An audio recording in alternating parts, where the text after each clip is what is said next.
رب العالمين والعاقبة للمتقين والصلاة والسلام على رسوله الكريم. أما بعد فأعوذ بالله من الشيطان الرجيم. بسم الله الرحمن الرحيم. يا أيها الذين آمنوا اتقوا الله. صدق الله مولانا العظيم وصدق رسوله النبي الأمين المكين الكريم، ونحن على ذلك لمن الشاهدين والشاكرين والحمد لله رب العالمين. سلام محمد پیش خدمت ہے. السلام علیکم ورحمۃ اللہ وبرکاتہ. آج کے اس بزم کے صدر اور سرپرست عظیم المرتبہ شخصیت حضرت علامہ مولانا مفتی محمد سلطان صاحب قبلہ مدظ اللہ النورانی تشریف فرما ہے.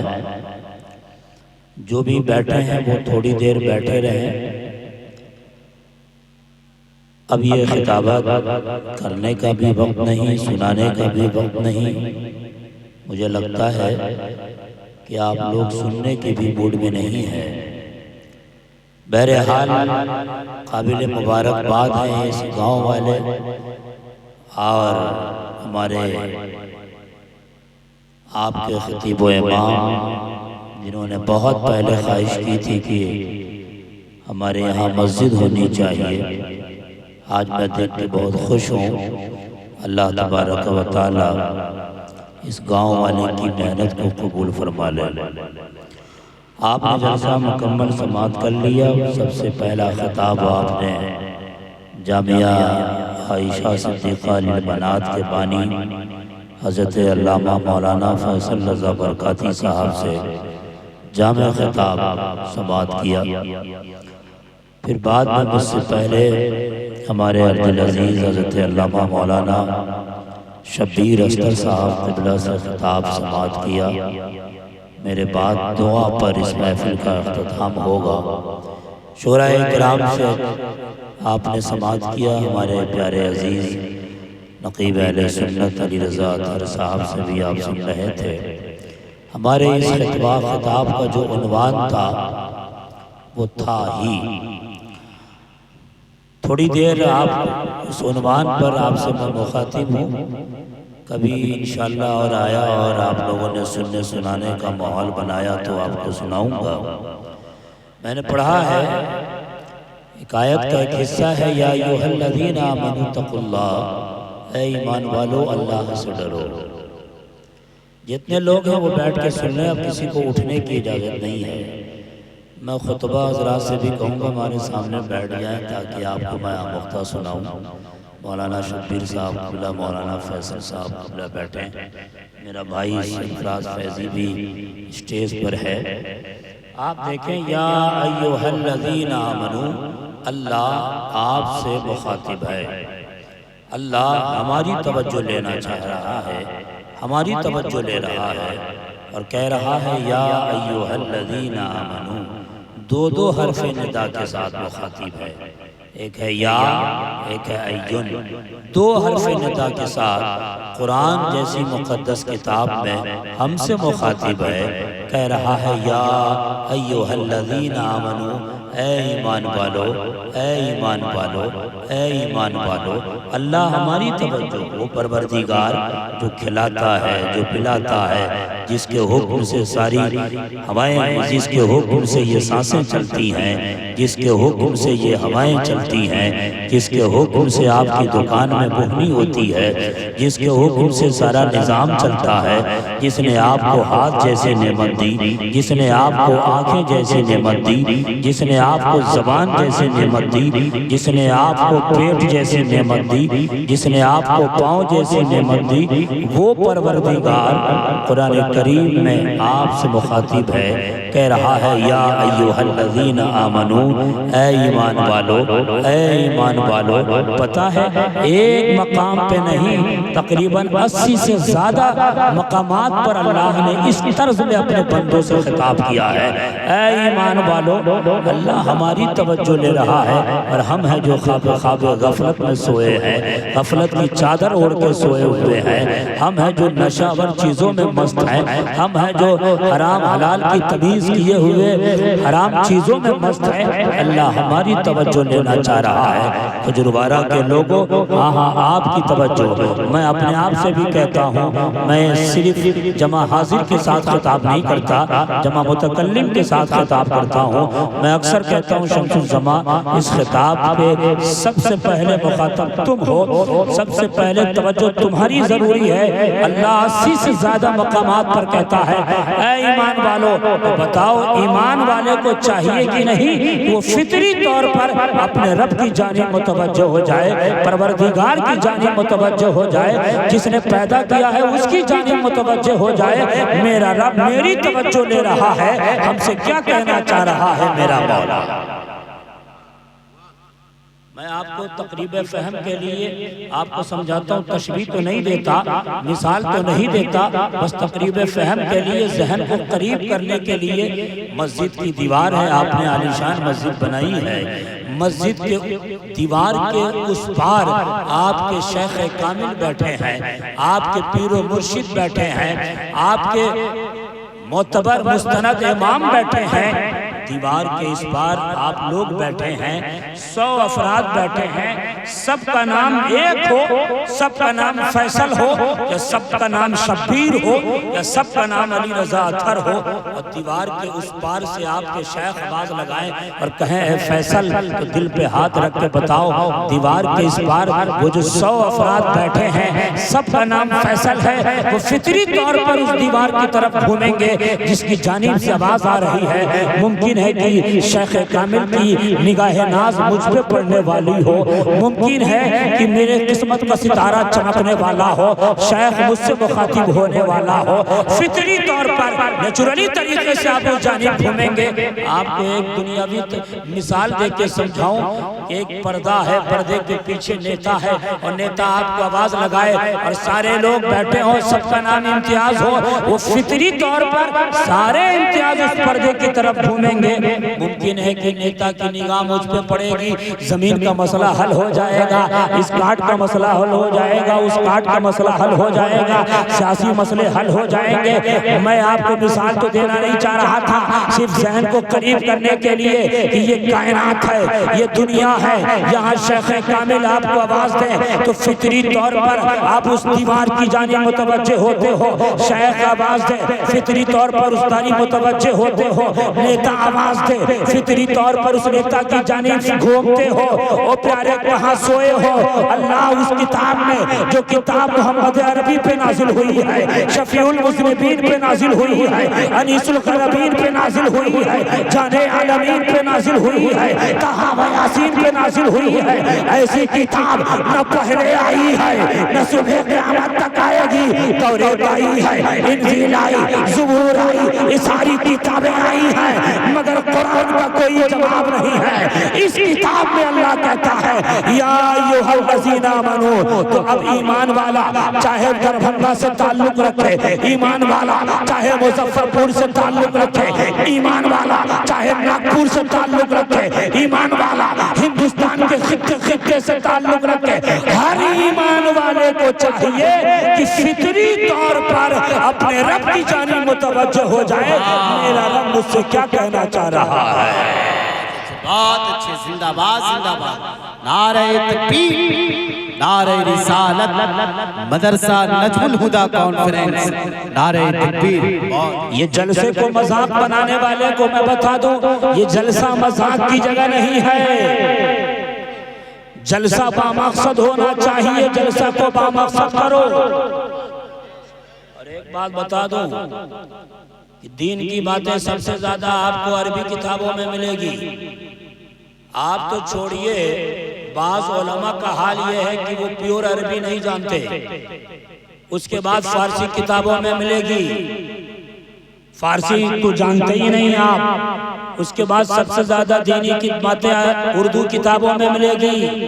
اب تو ہندوستان کا حال ایسا ہے، سروے کے مطابق کہہ رہا ہوں کہ اس وقت موجودہ دور میں 90% لوگ اردو سے جاہل ہیں، 10% اردو جانتے ہیں، اور ان 10% میں سے بھی سنیے 8% جن کو اردو پڑھنے کا موقع نہیں ملتا، اور جو 2% اردو پڑھتے ہیں تو یہ مت سوچئے گا کہ وہ امام اہل سنت اعلیٰ حضرت سرکار فاضل بریلوی کی کنز ایمان پڑھتے ہو، یہ مت سوچئے گا کہ جو 2% اردو جانتے ہیں وہ اعلیٰ حضرت فاضل بریلوی کی فتاوی رضویہ کا مطالعہ کرتے ہو، یہ مت سوچئے گا کہ جو 2% اردو جانتے ہیں وہ جو ترجمہ کی ہوئی کتابیں امام ربانی کی مکتوبات امام ربانی ہے اس کا مطالعہ کرتے ہوں گے، مخدوم جہاں کی مکتوبات صدی کا مطالعہ کرتے ہوں گے، امام عشق و محبت امام غزالی کی مکاشفۃ القلوب احیاء العلوم کا مطالعہ کرتے ہوں گے۔ نہیں، وہ جو 2% آج کے ڈیٹ میں اردو پڑھتے ہیں وہ زیادہ سے زیادہ چائے خانوں پر بیٹھ کر اردو اخبار پڑھ لیا کرتے ہیں۔ اس لیے کہتا ہوں جلسوں میں اور جمعہ میں جو خطابات کا سلسلہ رکھا گیا وہ اس لیے رکھا گیا ہے کہ تمہیں دین کی باتیں یہاں سے سیکھنی ہے، دین کا علم لے کے جانا ہے۔ زندہ باد زندہ باد، نعرہ تکبیر، ذرا ہاتھوں کو بلند کیجئے، نعرہ تکبیر، نعرہ رسالت۔ افسوس ہوتا ہے صاحب کہ جلسے میں بھی آئے، یہ میلہ گھومے اور چلے گئے، مزاروں پہ آئے ٹور پیلس بنایا چلے گئے، گھوم پھر کے چلے گئے۔ اگر یہی رویہ رہا تو میں سمجھتا ہوں کوئی انقلاب پیدا نہیں ہونے والا ہے۔ اگر انقلاب پیدا کرنا چاہتے ہو، انقلاب پیدا کرنا چاہتے ہو تو اپنے جلسے کو بھی بامقصد بناؤ، اور علماء کو چاہیے کہ اپنی نشست کو بھی بامقصد بنائیں۔ آپ لوگ جتنے لوگ نہیں بیٹھ کے سن لیجئے، اور کل چائے خانوں پہ 10 لوگوں کو یہ بات سنائیے گا، یہ عہد کر لیجئے کہ 10 لوگوں کو، یہ جو شمس الزمان خان صابری آئے تھے، مفتی صاحب آئے تھے ناگپور سے تھے، ہیں تو مظفرپور کے ناگپور سے آئے تھے، ان کی یہ 10 باتیں 10 لوگوں تک سنانا ہے۔ اب آپ کی توجہ بڑھ گئی، سرپرست جلسہ کی موجودگی میں یہ علاقہ حضرت مفتی محمد سلطان صاحب اللہ کا ہے، آپ کی توجہ بڑھ گئی، اور آپ کہو گے مفتی صاحب میری توجہ تو بڑھ گئی، اے اللہ بتانا اب تو کیا ہم سے مخاطب ہے، کیا کہنا چاہ رہا ہے؟ میری پوری توجہ بڑھ گئی، اے اللہ تو ہم سے کیا کہنا چاہ رہا ہے؟ اللہ کہتا ہے یا ایھا الذین آمنوا اتقوا اللہ، اللہ سے ڈرو۔ کلام اللہ کا، مگر اس میں جلالت کے اضافے کے ساتھ ہے، یہ تاکید ہے کہ دنیا میں تم کسی کا خوف نہ رکھنا، ڈر اور خوف صرف اور صرف اللہ کا ہونا چاہیے۔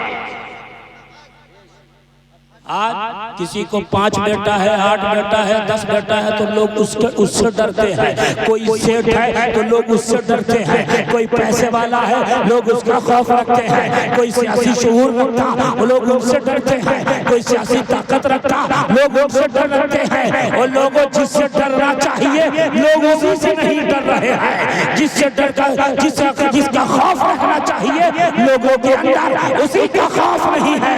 خوف صرف اور صرف اللہ کا رکھو، اللہ نے ایک مقام پہ نہیں، اللہ نے کئی مقامات پہ کہا ہے۔ ایک مقام پہ اللہ نے یہ کہا وَلَقَدْ وَصَّيْنَا الَّذِينَ أُوتُوا الْكِتَابَ مِنْ قَبْلِكُمْ وَإِيَّاكُمْ أَنِ اتَّقُوا اللَّهَ، اللہ سے ڈرو۔ ایک مقام پہ اللہ نے فرمایا یا ایھا الناس اتقوا ربکم الذی خلقکم من نفس واحدہ وخلق منها زوجها، یہ جو جوڑے بنائے ہیں، یہ تم سے جو اولادیں چلی ہیں یہ اللہ ہی نے چلایا ہے، اللہ سے ڈرو۔ ایک مقام پہ اللہ نے کہا فَلَا تَخْشَوْنَ النَّاسَ وَاخْشَوْنِي، لوگوں سے مت ڈر، اللہ سے ڈر۔ اگر آیت خوف الہی پر پڑھنے لگو تو بہت زیادہ آیت تلاوت کر سکتا ہوں، یہ مثال تو 3 آیت کافی ہوگی کہ دنیا میں کسی سے نہیں ڈر رہا ہے، ڈر صرف اور صرف اللہ کا رکھ رہا ہے۔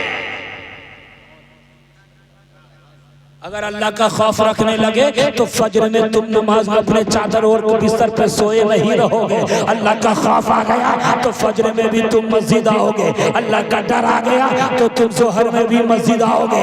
اللہ کا خوف آ گیا تو عصر میں بازار میں نہ گھومو گے, مسجد میں آؤ گے.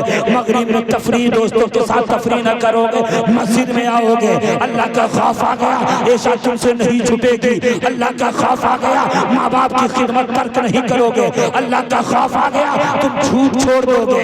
اللہ کا خوف آ گیا تم چغلی چھوڑ دو گے. اللہ کا خوف آ گیا ساری برائیاں چھوڑ دو گے. اس لیے محض آج کے جلسے کا یہ ہے, تم چاہے میدان میں رہو, چاہے جلسے گاہ میں رہو, چاہے اسٹیج پر رہو, چاہے مسجد میں رہو, ہر جگہ یہ تصور رہے اللہ دیکھ رہا ہے. ہر جگہ یہ یقین رکھو اللہ دیکھ رہا ہے. ہر جگہ اللہ کا خوف رکھو. اے چچا, مرنا ہے, مرنے کے بعد قبر کی دنیا میں جانا ہے, طے ہے. قیامت حق ہے, موت بھی حق ہے, جانا وہی ہے. تو کیوں غفلت کی چادر اوڑھو؟ اللہ کا ڈر رکھو. میں اپنے آپ سے بھی کہتا ہوں اللہ کا خوف رکھو. اگر میں آپ کو, چونکہ تفصیل کا وقت نہیں, ہمارے علماء بھی بھوکے ہیں, کافی دیر سے بیٹھے ہیں, اور یہ ماحول بھی ایسا نہیں کہ کافی دیر تک سنایا جائے, مگر ہمارا تعلق ان صوفیوں سے ہے. ایک صوفی اسی طرح کی مسجد میں امام تھے, سننے وہ جمعہ میں خطاب کرتے تھے. ایک دیوانہ بہت دور سے جمعہ کی تقریر سننے آتا تھا. فیصل بھائی جامعہ عائشہ البنات یہ لوام میں ادارہ بنا رہے ہیں, ہمارا بھی سپورٹ, آپ کا بھی سپورٹ ہونا چاہیے. وہ خطاب کر رہے تھے شبیر بھائی, ایک دیوانہ بہت دور سے تقریر سننے آتا تھا. ایک دن ایسا ہوا ایک جمعہ میں کہ جمعہ کی نماز چھوٹ گئی, وہ ٹریفک میں پھنس گیا تھا. جب بعد میں پوچھا نا تو زار و قطار رونے لگا. امام صاحب نے پوچھا کہ کیوں رو رہے ہو؟ کہا آپ کا صوفیانہ خطاب سننے ہر جمعہ کو آیا کرتا تھا, اس جمعے کو ناغہ ہو گیا, ٹریفک میں پھنس گیا تھا, اس لیے رو رہا ہوں. میں نماز تو ظہر ادا کر لوں گا, اس لیے رو رہا ہوں کہ خطاب نہیں سن پایا. آج کے لوگ تو بس نعت خوانی ہوئی, بھاگ گئے اپنے اپنے گھر. مجھے پتا ہے یہ جو لوگ بیٹھ کے سنائیں گے نا تو ان کو بھی افسوس ہوگا. وہ صوفی امام تھا, ان کا عالم ایسا تھا, حضرت جیسے لوگ تھے. کہا اس لیے تم رو رہے ہو, اس لیے رو رہے ہو کہ خطاب نہیں سن پائے؟ ہاں ہاں ہاں اس لیے رو رہا ہوں. اللہ اکبر. وہ امام صاحب پھر مسجد میں گئے, اس مقتدی کو سامنے بیٹھالا, جو پوری تقریر جمعہ کے نماز میں کی تھی آدھے گھنٹے کی, اس سارے خطاب کو تنہا ایک آدمی کے لیے اس کے سامنے لوٹا دیا.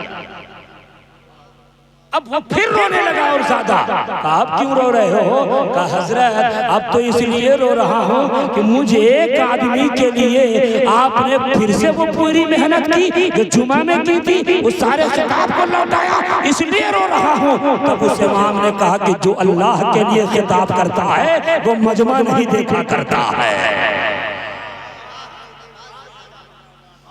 چاہے ایک ہو چاہے ہزار کا مجمع ہو, اللہ کا خوف رکھو ہر مقام پر, ہر جگہ پر. اللہ کا ڈر رکھو پیارے. ایک مثال سے سمجھاتا چلوں. حضور اکرم صلی اللہ علیہ وسلم, امام الانبیاء میرا بھائی اقبال صابری, جو آپ کے پڑوس میں امامت کرتا ہے مگر پورے گاؤں پر ان کی نظر ہے. حضرت مفتی سلطان صاحب کی سرپرستی میں یہ پورا کمانڈ سنبھالے ہوئے ہیں. ایک مثال, حضور سے بڑا کوئی صوفی ہے اس دھرتی پر؟ نہیں. وہ امام الانبیاء, ان کا عالم ایسا ہے کہ اللہ کا خوف کتنا ہے. ہم تو ایک وقت بھی, میں اپنی بات تو نہیں کرتا, علماء کی بات نہیں کرتا, اکثریت کی بات کرتا ہوں, ایک وقت بھی مسجد نہیں آتے اور سینہ چوڑا کر کے اس طرح سے جلسے میں نعرہ لگاتے ہیں جیسے لگتا ہے کہ جنت تو ایک دم فکس ہے, طے ہے. جنت اتنی آسان نہیں جتنی سمجھ رکھے ہو پیارے. امام غزالی نے پیاری بات کہی تھی, کہا سنو چار چیزوں کا دعویٰ چار چیزوں کے بغیر جھوٹ ہے. اگر کوئی شخص یہ دعویٰ کرے کہ میں جنتی ہوں، میں جنت میں جاؤں گا اور وہ گناہوں سے نہ بچے، اس کا دعویٰ جھوٹ ہے، اس کی محبت جھوٹی ہے۔ سروے کر لیں آج یہاں سے وہاں تک۔ امام غزالی نے کہا تھا کوئی شخص یہ کہے کہ میں اللہ سے ڈرتا ہوں، اللہ سے محبت کرتا ہوں، اور اگر کوئی کہے اللہ سے محبت کرتا ہوں اور وہ جہنمی والا عمل اس سے نہ بچے، جنتی والا عمل نہ کرے، اس کی محبت جھوٹی ہے۔ کہ حضور سے محبت کا دعویٰ اور علماء صوفیہ پہ لعنتان کرے، اس کی بھی محبت جھوٹی ہے۔ مسجد تو بنا لیے ہو، عہد کر لینا کہ امام صاحب پر کوئی طعن و تشنیع نہیں ہوگی۔ امام صاحب سے بھی گزارش ہے، اللہ کا خوف آپ کے اندر بھی ہونا چاہیے۔ مقتدیوں آپ سے بھی گزارش ہے، اللہ کا خوف ہونا چاہیے۔ اللہ کا خوف رکھو، ایسا نہیں کہ ایک سال گزرے امام پہ لعنتان کرنے لگے، امام کو بھگاؤ کوئی حاصل نہیں۔ امام غزالی نے یہ بات کہی صاحب، حضور کی پیاری بات سنیے، توجہ کے ساتھ امام صاحب سنیے۔ حضور حضرت ابو سعید خدری رضی اللہ تعالیٰ عنہ روایت کرتے ہیں، کہتے ہیں کہ میں نے ایک رات ایسی بھی دیکھی کہ میرے آقا نماز میں گئے، شفیع المذنبین نماز میں گئے، کونین کے دولہا نماز میں گئے، کونین کے دولہا نماز میں گئے، بے کسو کس نماز میں گیا، چارہ سازہ دردمندہ نماز میں کھڑے ہوئے، تو ایک آیت پر جب پہنچے، تو ایک آیت پر پہنچے، حضور اس قدر رونے لگے، اس قدر رونے لگے، اس قدر رونے لگے، آنسوؤں کا قافلہ بہتا چلا گیا۔ حضرت ابو سعید خدری کہتے ہیں وہ کون سی آیت ہے سنا، میں کہتا ہوں وہ کون سی آیت ہے سنا دوں، اگر یہ آیت سن لوگے، ترجمہ سن لوگے، تو میں یقین سے کہہ سکتا ہوں شبیر بھائی، کل تک جو فجر میں نہیں آتا تھا وہ فجر میں آنے لگے گا۔ آیت کا ترجمہ جو سنے گا، یقین ہے مجھ کو، کل تک جو ظہر میں نہیں آتا تھا وہ ظہر میں آنے لگے گا، کل تک جو پنج وقتہ نہیں پڑھتا تھا وہ پنج وقتہ پڑھنے لگے گا۔ آیت کا جو ترجمہ سن لے گا، میں یقین سے کہہ سکتا ہوں کل تک جو جھوٹ بولتا تھا اب وہ کل سے جھوٹ نہیں بولے گا، کل تک جو شراب پیتا تھا وہ کل سے شراب نہیں پیے گا، کل تک جو لونڈی آبازی کرتا تھا وہ کل سے لونڈی آبازی نہیں کرے گا، ڈریم 11 میں جو جوا کھیلتا تھا، مائی سرکل 11 پہ جو جوا کھیلتا تھا وہ کل سے نہیں کھیلے گا۔ حضور اس آیت پہ رکے تو رو پڑے، ام حسب الذین اجترحوا السیئات ان نجعلہم کالذین آمنوا وعملوا الصالحات سواء محیاہم ومماتہم ساء ما یحکمون۔ حضور اس آیت پر رو رہے ہیں، عقائد عالم اس آیت پر رو رہے ہیں۔ ترجمہ یہ ہے کہ جو شخص جو لوگ گناہ کرتے ہیں پھر یہ فیصلہ کر رکھے ہیں کہ اللہ تعالیٰ میری زندگی کو میری موت کو نیکوں کی زندگی کی طرح کر دے گا، نیکوں کی موت کی طرح کر دے گا۔ اس آیت کی تفسیر میں ایمان و کفر کی تفسیر کے بعد آپ کے زاویے کو دیکھ کر کہہ رہا ہوں کہ کل تک جو شراب پیتا تھا، جو جوا کھیلتا تھا، جو زنا کرتا تھا، جو چغلی کرتا تھا، جو غیبت کرتا تھا، جو فساد مچاتا تھا، جو محلے میں اختلاف پیدا کرتا تھا، جو اتحاد کی طرف نہیں بلاتا تھا، جس کی زندگی گناہوں میں گزر رہی ہے، جس کی زندگی بدکاریوں میں گزر رہی ہے، اگر وہ یہ نعرہ لگا کے فیصلہ کر لے ہمارا شمار ان لوگوں کی طرف ہوگا جو ہر وقت نماز پڑھتا ہے، جو سچائی کے ساتھ رہتا ہے، جو ماں باپ کی خدمت کرتا ہے، جو بالکل انصاف قائم کرتا ہے، اللہ نے کہا یہ برائی کرنے والے نیکوں کی طرح زندگی ہو جائے۔ اگر یہ فیصلہ کر رکھا ہے تو ساء ما یحکمون، کیا ہی برا فیصلہ کرنے والے ہیں۔ بہت اچھے بہت اچھے مفتی صاحب۔ کیا مطلب؟ جو شرابی ہوگا وہ بالکل پاک بازوں کی طرح نہیں ہو سکتا، جو غلط کرنے والا ہوگا ان پاک بازوں کی طرح نہیں ہو سکتا۔ اگر چاہتے ہو کہ قبر میں آرام ملے، اگر چاہتے ہو کہ پل صراط پہ آسانی سے پار ہو، اگر چاہتے ہو آسانی سے جنت ملے، تو سارے گناہوں سے اسی دنیا میں تم کو توبہ کرنا پڑے گا۔ حضرت عمر کا نام سنا آپ نے، جلیل القدر صحابی۔ کیا؟ جلیل القدر صحابی، اور ایسا صحابی جن کو حضور نے کہا تھا عمر تم جنتی ہو۔ یوں تو نبی کا ہر صحابی جنتی ہے، کچھ لوگ نعرہ لگاتے ہیں ہر صحابی نبی جنتی جنتی، میں کہتا ہوں نعرہ لگانے کی کیا ضرورت بھائی، جب ایک عام سنی مومن جنت میں جائے گا وہ تو نبی کے صحابہ ہیں، کل کے کل صحابہ سے جنت کا وعدہ ہو رکھا ہے، سب صحابی جنتی۔ وہ حضرت عمر ان کا عالم ایسا ہے کہ جب قرآن پڑھ رہے تھے سورہ شمس کی سورہ تکویر کی آیت پہ پہنچے وَإِذَا الصُّحُفُ نُشِرَتْ، جب حشر میں دفتر کھولے جائیں گے۔ علی بھائی آپ بھی مدرسہ چلاتے ہو، سن آپ لوگ ذرا سن لیجئے توجہ کے ساتھ۔ حضرت عمر جب اس آیت پہ پہنچے کہ جب حشر میں دفتر کھولے جائیں گے تو خش کھا کے گر پڑے، بے ہوش ہو گیا۔ لوگ عیادت کرنے لگے کہ لگتا ہے حضرت عمر کا آخری دور آ گیا، آخری وقت آ گیا۔ وَإِذَا الصُّحُفُ نُشِرَتْ، جب دفتر حشر میں کھولے جائیں گے، میں کہتا ہوں حضرت عمر کا دفتر کھلے گا تو کیا نکلے گا؟ یہی نکلے گا کہ نماز 5 وقتہ پڑھتے تھے، امر و نواہی پر عمل کرتے تھے، ہر چیزوں پہ عمل کرتے تھے، وہ تو صحابی ہیں۔ مگر کھجروارہ کے لوگوں، ہمارا جب دفتر حشر میں کھولا جائے گا تو کیا نکلے گا؟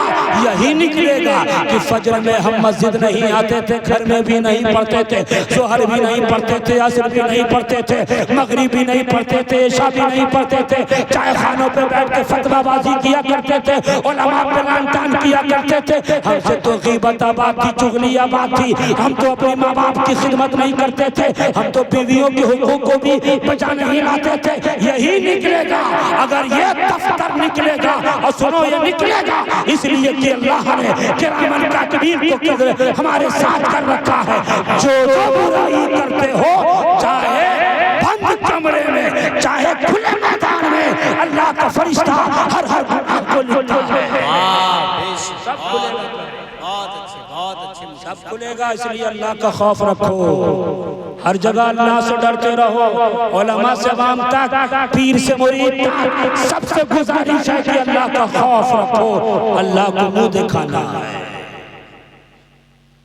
حضرت عمر کا عالم تو یہ ہے کہ ایک بار راستے میں چل رہے تھے، ایک صاحب گھر میں نماز پڑھ رہے تھے، اور جب اس آیت میں وہ نمازی پہنچا ان عذاب ربک لواقع، حضرت عمر وہی غشقہ کر پڑا، بے شک تیرے رب کا عذاب واقع ہونے والا ہے، کوئی بچا نہیں سکتا۔ ہم لوگوں نے یہ سمجھ رکھا ہے، ہمارے علاقے والوں نے، میں اسی علاقے کا یہ سمجھ رکھا ہے کہ ایک دم آسانی سے جنت مل جائے گی۔ جنت اتنی آسان نہیں صاحب، اللہ نے نبیوں کو لغزش کی بنیاد پر نہیں چھوڑا، ہمیں اپنے میرے گناہوں کی وجہ سے چھوڑ دے گا؟ ایک لغزش کی بنیاد پر آدم علیہ السلام کو جنت سے نکالا گیا، ہمارے اور آپ کو رکھے گا؟ اتنی آسان نہیں جنت جتنی آسان سمجھ رکھے ہو۔ جنت میں جانے کا ایک طریقہ، جنت میں جانے کا ایک راستہ، اس کی افتتاح مسجد کی صورت میں ہو گئی ہے۔ اگر جنتی بننا چاہتے ہو ہر وقت اپنے سجدوں سے اس مسجد کو آباد کرو۔ زیادہ لمبی تقریر نہیں، بہت شارٹ کر دیتا ہوں۔ حضرت عثمان غنی کا نام سنا ہوگا، جب قبرستان سے نکلتے تو رو پڑتے آپ، لوگ کہتے ہیں کہ آپ تو عشرہ مبشرہ میں شامل ہیں، آپ کیوں روتے ہیں؟ آپ کہتے ہیں کہ تم جنت کی بات کرتے ہو، ہمیں یہ ڈر ہے کہ قبر میں ہمارے ساتھ کیا ہوگا۔ امام اعظم جن کی فقہ میں ہم رہتے ہیں، امام اعظم ابو حنیفہ جن کی فقہ میں ہم تقلید کرتے ہیں، ان کا عالم ایسا ہے۔ ایک شخص نے کہا تھا، کپڑے کی تجارت کر رہے تھے، ایک شخص نے کہا تھا یا اللہ ہمیں جنت نصیب فرما۔ حضرت امام اعظم رو پڑے، داڑھی پکڑ کے 3 دن تک روتے تھے آپ، جنگل چلے گئے روتے ہوئے۔ جب پھر بعد میں ملے تو کسی نے کہا کہ آپ کیوں جنگل چلے گئے، کیا بات تھی؟ تو حضرت امام اعظم کہتے ہیں تجھے جنت کی فکر ہے، ہمیں یہ ڈر ہے کہ قبر میں ہمارے ساتھ کیا ہوگا۔ امام عشق و محبت اعلیٰ حضرت سرکار فاضل بریلوی کی زندگی دیکھو، اللہ کا خوف ان کے اندر کتنا تھا۔ ایک مقام پہ لکھتے ہیں کہ زندگی میں سب سے زیادہ پریشانی میرے ساتھ اس وقت آئی جب 4 آدمی مجھے اٹھا کر جماعت سے نماز پڑھنے کے لیے مسجد لے جایا کرتے تھے۔ 4 آدمی کہاں لے جاتا ہے بھائی؟ قبرستان۔ آج تھوڑی سی گرمی پڑی مسجد نہیں آئے، سردی ہوئی مسجد نہیں آئے، امام عشق و محبت کہتے ہیں اس قدر بیمار ہو گیا تھا کہ مسجد جانے کی طاقت نہیں تھی، مگر پھر بھی اس عالم میں 4 آدمی کے سہارے مسجد جا کر نماز باجماعت ادا کیا کرتا تھا۔ یہ اللہ ہی کا خوف تو تھا، اللہ کا خوف ان کے اندر آیا۔ زمانہ اعلیٰ حضرت کہتا ہے، زمانہ امام اہل سنت کہتا ہے، اللہ کا خوف حضرت نعمان بن ابو حنیفہ کے اندر آیا۔ زمانہ امام اعظم کہتا ہے، اللہ کا خوف عبد القادر جیلانی کے اندر آیا۔ زمانہ غوث اعظم کہتا ہے، اللہ کا خوف حضرت معین الدین چشتی کے اندر آیا۔ زمانہ خواجہ خواجان عطا رسول کہتا ہے، اللہ کا خوف علاء الدین صابر کے اندر آیا۔ زمانہ مخدوم دو جہاں کہتا ہے، اسی لیے کہتا ہوں اللہ کا خوف اپنے اندر رکھو۔ اگر اللہ کا خوف آ گیا تو آپ کے لیے خوشخبری ہی خوشخبری ہے۔ اللہ نے قرآن میں کہا وَلِمَنْ خَافَ مَقَامَ رَبِّهِ جَنَّتَانِ، اللہ سے ڈرنے والوں کے لیے اللہ نے 2 جنت تیار کر رکھی ہے۔ جو اللہ سے ڈرتا ہے اللہ نے اس کے لیے آخرت میں منزلیں تیار رکھی ہیں۔ قرآن میں اللہ نے کہا وَالْآخِرَةُ عِنْدَ رَبِّكَ لِلْمُتَّقِينَ، جو اللہ سے ڈرتا ہے اللہ نے کہا اس کے لیے مقام امن ہے۔ إِنَّ الْمُتَّقِينَ فِي مَقَامٍ أَمِينٍ، جو اللہ سے ڈرتا ہے اللہ کے نزدیک وہ سب سے زیادہ معتبر ہے۔ جو اللہ کا خوف رکھتا ہے اللہ کے نزدیک سب سے زیادہ بہتر ہے۔ اللہ نے قرآن میں کہا ان اکرمکم عند اللہ اتقاکم، جو اللہ سے ڈرتا ہے اللہ کے نزدیک زیادہ مکرم ہے۔ وہ لوگوں سنو، بریلی شریف جاتے ہو، آپ کا چھوٹا شریف جاتے ہو، آپ اجمیر شریف جاتے ہو، آپ یہ کہتے ہو کہ بیٹا نہیں ملا، میری دعائیں قبول نہیں ہوئی، ایک نسخہ سے یاد رکھ لو، اللہ نے کہا انما یتقبل اللہ من المتقین، جو اللہ سے ڈرتا ہے اللہ اس کے ہر اعمال کو قبول کرتا ہے۔ اچھا ایک آخری بات، اگر آپ یہ کہو گے کہ مفتی صاحب یہ بتائیے اللہ کا ڈر کیسے آئے گا، تو میں ایک نسخہ دے کے جا رہا ہوں آپ کو۔ اللہ کا ڈر اس طرح سے آئے گا، اس طور سے آئے گا کہ حدیث جبریل میں مصطفیٰ کریم نے فرمایا ان تعبد اللہ کأنک تراہ فإن لم تکن تراہ فإنہ یراک، کہ تم عبادت کرو اس طور پر، نماز پڑھو اس طور پر کہ تم اللہ کو دیکھ رہے ہو۔ اگر یہ مقام حضوری حاصل نہ ہونے پائے تو یہ یقین رکھو کہ اللہ تمہیں دیکھ رہا ہے۔ ہم یہ کہتے ہیں یہ یقین صرف مسجد میں نہ ہو کہ اللہ دیکھ رہا ہے، بازار میں بھی ہو کہ اللہ دیکھ رہا ہے، مکان میں بھی ہو کہ اللہ دیکھ رہا ہے، اسٹیج پر بھی ہو کہ اللہ دیکھ رہا ہے، ہر جگہ یہ تصور رکھو کہ اللہ دیکھ رہا ہے۔ یہ اگر یقین ہو گیا تو تمہارا فیس بک بھی پاک ہو جائے گا، واٹس ایپ بھی پاک ہو جائے گا، انسٹاگرام بھی پاک ہو جائے گا، یوٹیوب بھی پاک ہو جائے گا، سماج بھی پاک ہو جائے گا، تمہارا گھر بھی پاک ہو جائے گا۔ اللہ دیکھ رہا ہے۔ وآخر دعوانا الحمدللہ رب العالمین۔ نصیحت آمیز کلمات پر صلوات و سلام۔